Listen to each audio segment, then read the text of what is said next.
அரசன் ஒருவன் பெரிய படை திரட்டினான். பக்கத்து நாட்டை வெல்வதற்கு அந்த படையுடன் பனி படர்ந்த மலைகளின் வழியே சென்று கொண்டிருந்தான். அங்கே ஒரு இடத்தில் உடலில் உடை எதுவும் இல்லாமல் துறவி ஒருவர் அமர்ந்திருந்தார். ஆளைக் கொள்ளும் இந்த குளிரில் ஆடை இல்லாமல் இவர் இருக்கிறாரே என்று இரக்கப்பட்டான் அரசன். விலை உயர்ந்த தன் போர்வையை கழற்றி அவரிடம் தந்தான். ஆனால் அவரோ அதை ஏற்றுக்கொள்ள மறுத்தார். இந்த குளிரை தாங்க இறைவன் எனக்கு போதுமான உடைகளை தந்திருக்கிறார்.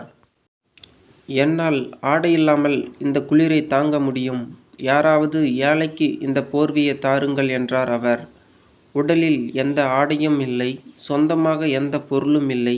இவரை விட ஏழையை எங்கு தேடி கண்டுபிடிப்பது என்று நினைத்தான் அரசன். ஐயா, உங்களை விட ஏழையை நான் எங்கே கண்டுபிடிக்க முடியும் என்று கேட்டான். அரசே, நீ எங்கே செல்கிறாய் என்று கேட்டார் அவர்.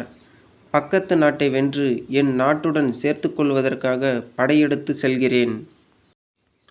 சிரித்த துறவி, ஒரு நாட்டிற்கே அரசனாக இருந்தும் நீ நிறைவு அடையவில்லை. உன் உயிரையும் பல ஆயிரக்கணக்கான வீரர்களின் உயிரையும் பணயம் வைத்து பக்கத்து நாட்டை உன் நாட்டுடன் சேர்க்க முயற்சி செய்கிறாய். என்னை விட பெரிய ஏழை நீதான். இந்த போர்வையை நீயே வைத்துக்கொள், உனக்கு தான் அதிகம் தேவைப்படுகிறது என்றார். தலை கவிழ்ந்த அரசன் அவரை வணங்கினான். ஐயா, என் கண்களை திறந்துவிட்டீர். உள்ளம் நிறைவு அடையாத நிலையில் உள்ளவர்களே ஏழை என்று உண்மையை உணர்ந்து கொண்டேன். இனி எந்த நாட்டின் மீதும் படையெடுக்க மாட்டேன் என்று சொல்லிவிட்டு தன் படைகளுடன் நாடு திரும்பினான்.